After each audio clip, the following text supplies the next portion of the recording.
Eskerrik asko guztioi, hona etortzeagatik. Bueno, como ha dicho Eduardo, yo voy a hablar de los fueros, de la foralidad en relación con los municipios de Vizcaya. ¿No se oye? Algo más. Bien. Voy a hablar de los fueros, de las instituciones forales en relación con los municipios de Vizcaya. Y para empezar, me gustaría empezar con una idea que yo creo que es importante para entender de qué vamos a hablar, y es qué es el señorío, ¿no? El señorío de Vizcaya lo podemos representar, lo podemos definir de alguna manera como una república de repúblicas. Es decir, república no en el sentido actual de Estado sin monarquía, ¿no? República entendido como comunidad política. Pues el señorío de Vizcaya en este sentido es una comunidad política compuesta por diversas corporaciones locales, por diversas repúblicas que están dotadas de su propio sistema de gobierno. El señorío es una república de repúblicas, ¿no? Y estas repúblicas, estas corporaciones locales que constituyen el señorío, corporaciones locales, corporaciones territoriales, pues se agrupan en ese entramado que es el señorío de Vizcaya. Y se agrupan, pues en parte se agrupan porque tienen un patrimonio jurídico común. Eso es el fuero. Es el patrimonio jurídico común, no solo, pero el fuero es el elemento sustancial de ese patrimonio jurídico común que comparten estas corporaciones locales, ¿no? Y se agrupan porque también tienen unas obligaciones comunes con el señor de Vizcaya. Lo ha explicado antes muy bien el profesor López Achurra, ¿no? Tienen las rentas del señor, las obligaciones, etcétera, ¿no? Y entonces, para defender ese derecho común, ese derecho que comparten estos municipios, estas corporaciones locales, y para gestionar estas obligaciones que comparten también con respecto al señor, pues tienen unas instituciones comunes. Y que estas instituciones comunes son, la más importante, la más conocida, son las juntas generales, ¿no? Las juntas generales de Guernica, que su propio sistema de representación refleja muy bien la naturaleza del señorío como república de repúblicas, como cuerpo político compuesto por corporaciones locales diversas, ¿no? El sistema de representación de las juntas de Guernica es ese. Cada ayuntamiento o cada bloque territorial manda a su representante y cada uno de ellos tiene su voto en juntas, ¿no? Por tanto, de esta reflexión, la primera conclusión que podemos sacar es que en el entramado institucional de la foralidad podemos encontrar dos niveles, ¿no? El nivel, digamos, de las instituciones comunes, el nivel que algún autor ha llamado provincial, donde situamos las juntas generales, donde situamos la diputación, también el corregidor, y el nivel local, los municipios, las corporaciones locales, ¿no? Y precisamente lo que vamos a tratar en esta ponencia es un poco de la relación entre esos dos niveles, entre el nivel provincial, entre el nivel foral, por decirlo de alguna manera, y el nivel local. ¿Cómo se relacionan esos dos niveles de poder, ¿no? Y lo vamos a hacer en un espacio temporal que va desde inicios del siglo XVIII. El punto de partida, nuestro punto de partida es los inicios del siglo XVIII, lo que podemos llamar de alguna manera como la etapa de madurez foral. Y el final del periodo que vamos a tratar, el punto de llegada de alguna manera, es mediados del siglo XIX. Un contexto completamente distinto. Es el momento de construcción del Estado liberal español. Todavía en un momento, como ha explicado Joseba Guerra Azcuénaga, de pervivencia foral, de pervivencia de una cierta foralidad, ya en el contexto del Estado liberal, ¿no? Y, por tanto, la relación entre esos poderes, local, provincial, foral, ¿no?, en este ámbito de tiempo. Y avanzo ya que lo que yo sostengo es que en este periodo de tiempo, entre 1700 y 1850 aproximadamente, se va a producir un profundo cambio. Aunque teóricamente la foralidad se mantiene, se va a producir un profundo cambio en el municipio. Y se va a pasar, digamos, de un modelo municipal tradicional, caracterizado sobre todo por la autonomía local y por la heterogeneidad, a un modelo más centralizado, caracterizado por la pérdida de la autonomía local. Y para observar este tránsito entre 1700 y 1853, voy a fijar, para articular la exposición, voy a centrarme en tres momentos históricos, ¿no? El punto de partida es el siglo XVIII, la primera mitad del siglo XVIII. Un segundo momento es el momento del absolutismo restaurado, de 1814 a 1933, un momento de profundo cambio, aunque se habla de restauración, poco se restaura y mucho cambia, como veremos, en esta materia. Y un tercer momento, ya nos vamos a dar un salto en el tiempo a 1850 aproximadamente, a mediados del siglo XIX, el momento en el que se construye el Estado liberal español y cómo se soluciona la cuestión municipal en el caso vasco, en el caso vizcaíno, en este caso concreto. ¿De acuerdo? Así que empezamos un poco con el punto de partida, ¿no? El punto de partida que es el municipio tradicional vizcaíno a inicios del siglo XVIII. ¿Cómo es este municipio? ¿Cuál es su principal característica? Pues esta es una pregunta un poco complicada de responder, porque tal vez la principal característica del municipio es su diversidad, su heterogeneidad. El municipio vizcaíno, como sabemos, recibe, estas corporaciones locales reciben distintos nombres: anteiglesias, villas, valles, concejos en las encartaciones. Claro, distintos nombres que reflejan también una distinta naturaleza, unas características institucionales diferentes. Por ejemplo, no todos los municipios vizcaínos tienen las mismas competencias. Las villas, como antes explicaba en la primera sesión el profesor Zavala, las villas tienen una autonomía jurisdiccional importante. Tienen su alcalde, que es juez. Eso no ocurre con las anteiglesias, pero sí con los concejos. Son diversos, ¿no? Tienen competencias diversas, se organizan también de manera distinta. No todos los municipios son iguales. Las anteiglesias se caracterizan por una enorme simplicidad organizativa, están un poco gestionadas por un fiel y auxiliadas en la gestión por un concejo abierto, por una asamblea de vecinos. Esto en las villas normalmente no ocurre ya en el siglo XVIII. Los concejos abiertos, las asambleas de vecinos han desaparecido y tenemos un regimiento, una burocracia municipal, un alcalde, unos síndicos, unos regidores, etc., ¿no? Los consejos se asimilan más a este modelo, aun siendo rurales. Por lo tanto, diversas formas de organizarse, diversas formas de elegirse. ¿Cómo se eligen las autoridades locales? Pues en algunos casos las autoridades salientes eligen a las entrantes. En otros hay sorteo, en otros hay turno. Es cierto que sobre esos modelos diversos siempre funcionan unas características restrictivas, es decir, hay que tener un nivel patrimonial para acceder a los cargos públicos, pero los sistemas son diversos, ¿no? Conclusión, no hay un único modelo municipal vizcaíno y se impone la diversidad, que es algo, por otro lado, muy característico del antiguo régimen, ¿no? Ahora, a pesar de esta diversidad, sí hay algunas características comunes. Tal vez la más importante, estamos hablando del siglo XVIII, de la etapa de madurez foral, tal vez la más importante característica que comparten todas estas corporaciones locales vizcaínas es su gran autonomía. Son municipios, comunidades políticas que tienen una enorme autonomía para organizar el gobierno local, para regular la vida colectiva, ¿no? Y una autonomía que se manifiesta en todos los órdenes. Por ejemplo, tienen plena autonomía para elegir a sus propias autoridades. Es cada pueblo el que elige a sus propias autoridades sin la intervención de autoridades superiores, ¿no? Cada una con su sistema, que lo ha ido construyendo a lo largo del tiempo, que se ha dado unas ordenanzas, etcétera, a través de su costumbre, pero lo elige cada una sin que influya ni la Diputación ni el corregidor, a no ser que haya un conflicto. Pero si hay un conflicto, se soluciona como se solucionan los conflictos, a través de los tribunales, ¿no? Estas corporaciones locales también en el siglo XVIII tienen, por ejemplo, una gran autonomía en el control del orden público. Para reprimir la criminalidad, para garantizar el orden público, bueno, son las autoridades locales y comunitarias las que tienen un gran protagonismo. No hay policías provinciales ni estatales que controlen esto, ¿eh? Y también tiene una enorme autonomía fiscal. De esto también hablaba algo el profesor López Achurra, ¿no? Cada pueblo establece su propio modelo fiscal. Se le dice a cada pueblo en el siglo XVIII, tú tienes que pagar esto. El repartimiento fogueral es eso, tú tienes que pagar tanto. Y es el pueblo el que dice, ¿cómo lo pago? Pues si tengo bienes de propios, pues de ahí sacaré dinero.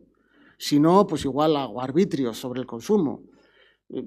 Si prefiero, igual hago un repartimiento, una derrama vecinal, y si no me llega, pues igual decido endeudarme, aunque para eso tengo que pedir permiso al rey. Pero es cada pueblo el que tiene su propio modelo fiscal, autonomía fiscal. Pronto, el municipio vizcaíno tiene gran autonomía, ¿no? Pero cuidado, esta autonomía en el antiguo régimen no es absoluta. y tampoco está claramente delimitada. Porque las autoridades locales conviven con autoridades de radio provincial, como las juntas generales, como las diputaciones, como la diputación, perdón, como el corregidor, que también intervienen en los marcos locales, ¿no? Por lo tanto, y tampoco está claramente definida. Digamos, la autonomía local, el ámbito de poder de cada institución se va definiendo a lo largo del tiempo, ¿no? Ahora bien, ¿cuál es la dinámica, la tendencia que domina en las últimas décadas del siglo XVIII? Pues la dinámica que se va imponiendo poco a poco es que las instituciones forales, también el corregidor, sobre todo la Diputación, cada vez interviene más en los marcos locales. Y la Diputación va asumiendo poco a poco, paulatinamente, un papel directivo sobre los pueblos, sobre las corporaciones locales, ¿no? En todos los órdenes. Empieza a intervenir un poco en policía, surge la primera partida de Miqueletes, cada vez interviene más en Hacienda, arbitrios de radio provincial, etc., ¿no? Conclusión. A finales del siglo XVIII nos encontramos, digamos, en esta relación poder local, poder provincial, en un momento de transición, ¿no? Se ha ido un poco erosionando la gran autonomía local, pero no estamos ante un modelo centralizado, que es lo que se construirá a mediados del siglo XIX. Bien, este es el punto de partida. Como decíamos, a partir de ahí se produce un importante cambio, sobre todo, en primer lugar, en la época del absolutismo restaurado, entre 1814 y 1833, en el momento final del antiguo régimen, cuando las instituciones de la monarquía tradicional están colapsando, en crisis terminal. Después de la invasión napoleónica, antes la guerra de la Convención, después del fenómeno de la Constitución de Cádiz, vuelve Fernando VII, vuelve y dice, bueno, volvemos al sistema tradicional, volvemos a la monarquía absoluta y se restauran los fueros, las instituciones forales, ¿no? Y sin embargo, en esta época de supuesta restauración de las instituciones forales, las corporaciones locales van a cambiar enormemente.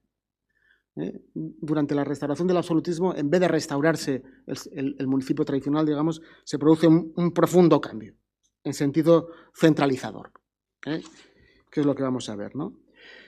Para entender esto, tenemos que pensar un poco qué es lo que hace la monarquía, el poder real en esta época. Fernando VII, en 1814, pretende fundamentalmente reprimir a los liberales, que son los que están cuestionando su poder absoluto,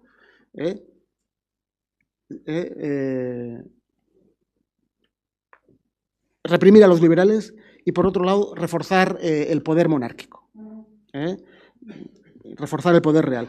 Y para eso trata un poco de articular una administración centralizada. Y esto va a chocar con la restauración foral, con los fueros, ¿no? Si hay fueros, el poder real está limitado en el territorio vizcaíno. Entonces, a partir de ahí, el intento de fortalecer la foralidad en el caso vasco va a chocar con las resistencias forales. Y la resolución, muy brevemente, de esos conflictos, de esas tensiones, va a ser que el poder real, incapaz de doblegar las resistencias locales, incapaz de doblegar las resistencias forales, va a confiar a las diputaciones algunas reformas que en el resto del Estado lo hace la propia monarquía a través de los intendentes. Me explico, por ejemplo. En 1824 dice el rey, bueno, las elecciones municipales. Vamos a establecer un sistema uniforme en todo el reino, que consiste en que las autoridades salientes proponen una terna y el tribunal correspondiente, la Chancillería, la Audiencia, va a examinar a estos candidatos y si son liberales los va a tachar, ¿no? Y entonces es la Audiencia la que de alguna manera va a designar a los alcaldes y a las autoridades municipales. ¿Qué dicen las autoridades forales? Cuidado, esto es antiforal, no se puede intervenir aquí. Pero da una alternativa. ¿Quién mejor que la Diputación para controlar las elecciones municipales y librarla de los liberales? Porque las diputaciones en esta época están controladas por los sectores más absolutistas, ¿no? Y esta es la solución a la que se llega. Por tanto, la Diputación empieza a intervenir en las elecciones municipales, anulando esta característica esencial de la autonomía local. Lo mismo va a ocurrir, por ejemplo, con la cuestión del orden público y la policía. Fernando VII quiere reprimir a los liberales y para eso organiza una policía centralizada, la Superintendencia General de Policía, y un gran sistema centralizado de represión de los liberales. Claro, también en el País Vasco, también en Vizcaya. ¿Y qué es lo que dicen los poderes forales? Cuidado, que esto es antiforal. ¿Cuál es la solución a la que se llega? Bueno, puede ser la Diputación la que se encargue de gestionar esta Diputación. Y empieza a partir de esto a controlar el orden público y a, digamos, dar un conjunto de órdenes precisas a las autoridades locales, que quedan subordinadas en ese sentido a la Diputación. Lo mismo va a ocurrir, no vamos a entrar porque andamos justos de tiempo, lo mismo va a ocurrir en la cuestión de la Hacienda. Hemos visto, el profesor López Achorro lo ha explicado, que hay un crecimiento de la Hacienda provincial ya a finales del siglo XVIII y principios del siglo XIX, ¿no? Ahora esto va a ir a más. Los ayuntamientos están endeudados después de la invasión napoleónica, después de la guerra de la Convención, y va a decir la Diputación, bueno, pues ya me encargo yo de liquidar las deudas, pero para eso tengo que examinar las cuentas de los pueblos, tengo que mirar cómo están. Entonces empieza a controlar, a gestionar las cuentas de los municipios. En definitiva, y como conclusión, para no alargarme mucho, ¿qué ha pasado durante esta época del absolutismo restaurado entre 1814 y 1833? Bueno, hay una expansión de las atribuciones de la Diputación en detrimento de las autonomías de los poderes locales, ¿no?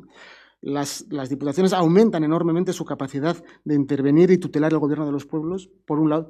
Y por otro lado, me parece importante destacar otra conclusión, y es que en este momento, digamos, crepuscular del antiguo régimen, en este momento de crisis del antiguo régimen que va a ceder paso al liberalismo, se va imponiendo una lectura de la foralidad en clave de autonomía provincial en manos de las diputaciones, alejado del modelo más tradicional, que era una pluralidad de poderes y jurisdicciones concurrentes, ¿no? La foralidad se define, se lee como bueno, las capacidades de la Diputación de intervenir en el gobierno de los pueblos. Y esto es lo que se consolida ahora y se va a intentar mantener en la época de construcción del Estado liberal español. Y es así como pasamos al tercer momento que queremos estudiar, ¿no? El Estado liberal y el municipio vizcaíno, ¿no? Ha muerto Fernando VII, triunfa el liberalismo, pero triunfa el liberalismo, como sabemos, guerra mediante, guerra carlista mediante, solucionada tras el abrazo de Vergara, con una confirmación singular, pero confirmación de la foralidad. 1839 se confirman, la ley de 25 de octubre, se confirman los fueros sin perjuicio de la unidad constitucional. Los fueros, por tanto, perviven. Y la construcción del Estado liberal en Vizcaya, en el País Vasco, va a ser singular porque va a estar condicionada por esa pervivencia de la foralidad. Y en el proceso de construcción del Estado liberal juega un papel fundamental la cuestión municipal, porque tanto para los fueristas como para los moderados es un elemento central de su programa político. Para los moderados es elemento central de la construcción del Estado liberal. Los moderados son los que van a construir el Estado liberal en España, ¿no? Sobre todo entre 1845 y 1855. 1854, perdón.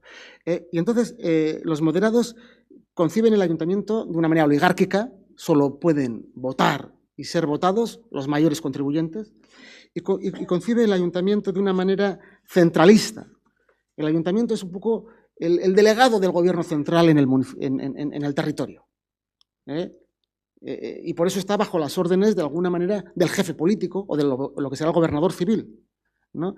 Es el ayuntamiento como delegación del gobierno del Estado en el pueblo. Por eso, según la ley moderada, es el jefe político, el gobernador civil o el gobierno quien designa al alcalde entre los concejales. Bien. Por tanto, ayuntamiento centralizado y oligarquizado, ¿no? Y estos son los principios que va a intentar imponer el gobierno moderado en 1840 y en la ley, sobre todo, de 1844 de ayuntamientos, la ley de 1845 de ayuntamientos, ¿no? Bueno, y aquí es donde va a chocar con los fueristas, que van a tratar de conservar lo conseguido durante el absolutismo restaurado, que van a decir si lo esencial de la foralidad es que las diputaciones controlen a los pueblos, es que las diputaciones, es que los pueblos, las autoridades municipales estén subordinadas a la Diputación. No, al jefe político y a través del jefe político al gobierno central, ¿no? Y entonces, ¿cuál es la alternativa que se ofrece desde los fueristas? Bueno, vale, se puede aplicar la ley del régimen local moderada, más o menos liberal, pero con una salvedad, que lo que toca al jefe político aquí lo haga la Diputación. Y por ese camino va a ir la solución. Es cierto que entre 1844 y 1888 hay enormes tensiones entre los moderados que están en el gobierno central y los fueristas vascos. Hay una enorme oposición a cumplir la ley como pretenden los moderados. Hay un montón de suspensiones de esa ley, etcétera, pero finalmente el conflicto se resuelve de alguna manera concediendo ciertas cuestiones a las diputaciones. En 1848 las diputaciones, los miembros de la Diputación van a ser considerados miembros natos de los consejos provinciales. Los consejos provinciales es una institución clave para organizar, para solucionar los conflictos en la administración local, que en el resto del Estado están controlados por el jefe político. Pues aquí las diputaciones son miembros natos de los consejos provinciales. Y otra excepción se produce en 1853, con el decreto de Gaña, que un fuerista que está en el ministerio, que está en el gobierno central, que dice que la aprobación de los puestos municipales y el control de las haciendas locales no se va a producir en el País Vasco de manos del jefe político, sino que el control lo van a ejercer las propias diputaciones. Es decir, se concede esa visión, un poco esa lectura del fuero en clave de gobierno provincial controlado por las diputaciones. Surge así, en torno a 1850, lo que hemos llamado el nuevo municipio foral, que sustancialmente es igual que el municipio del resto del Estado, con una diferencia, que algunas capacidades de control son aquí ejercidas no por el jefe político o el gobernador civil, sino por la propia Diputación, ¿no? Es un nuevo municipio foral que, como hemos visto, en nada se parece, muy poco se parece al municipio foral de principios del siglo XVIII, de la época de la madurez foral, pero que es el que se consolida ahora y el que va a tener duración a lo largo del tiempo. Y con esto acabo un poco el tránsito que quería hacer. Eskerrik asko, guztioi.